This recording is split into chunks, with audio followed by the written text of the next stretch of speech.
Je suis une survivante de cancer de sein. Je m'appelle Chanel Adama. J'ai été victime de cancer de sein. À 39 ans, on m'avait dit que j'avais 2 mois pour vivre. J'ai eu le cancer le plus agressif, terminal 4. En fait, je suis là, c'est pour motiver toutes les femmes qui ont eu le cancer. C'est pas facile moralement, psychologiquement. Franchement, il faut que tu sois bien entouré pour pouvoir s'en sortir de ça. Moi, par la grâce de Dieu, j'ai quand même eu mes enfants, j'avais mon père, voilà, et mes enfants surtout, et mon père. Je veux bien préciser parce que ça n'a pas été facile. Donc, si on est bien entouré, on peut s'en sortir. Je peux dire que vraiment, c'est quelque chose qui est dur à accepter.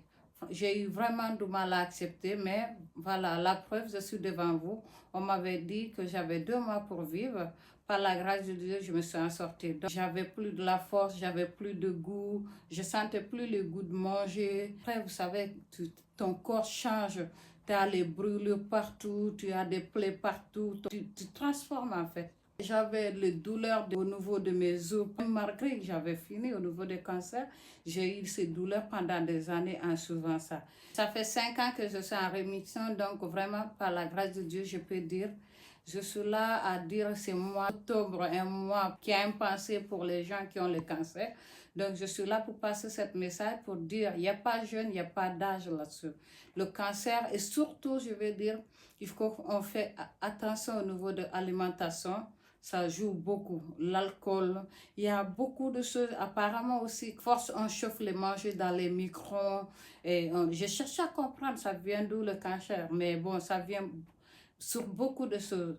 Donc, le cancer n'est pas souhaité. Même mon pire ennemi, c'est pas souhaité. Mais je vais dire que force à vous, pour les femmes qui ont le cancer aujourd'hui, force à vous. Bon rétablissement dans votre cancer, soyez fortes. Et au cas où ceux qui vont se retrouver dans des cas pareils comme nous, c'est pour dire il faut être fort, être prêt. Surtout, c'est le moral. Surtout quand le moral est bon, on s'en sort plus facilement parce que c'est le moral qui fait tout. Si le moral n'est pas bon, on risque de partir avec le cancer et l'entourage aussi. Parce que franchement, quand on a le cancer, on n'est plus le même. On change, on transforme, on devient une autre personne. De tout, de A à Z. À la fin du sommeil, il y a la lumière. Donc, il ne faut pas se décourager. Peu importe ce que le docteur va dire, donc vous n'êtes pas condamné à part c'est le Dieu qui a le dernier mot, en fait, ce que je vais dire. Peu importe ce que les médecins peuvent vous dire, que vous dire oui, vous allez mourir, c'est Dieu qui a le dernier mot. Donc, bravo et courage à vous. Les gens qui sont encore dans cet état, le moment difficile, là, le moment le plus compliqué, je vais dire bravo à vous.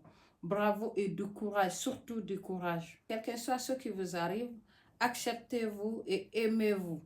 Personne ne va vous aimer à votre place. Vous êtes la seule personne, qui fait vous aimer, qui vont accepter. Au moment où vous acceptez votre destin, tout peut changer. Donc, acceptez-vous et aimez-vous surtout. Personne ne vous aimera à votre place. Merci de m'avoir écouté et on se retrouve à très bientôt. Merci.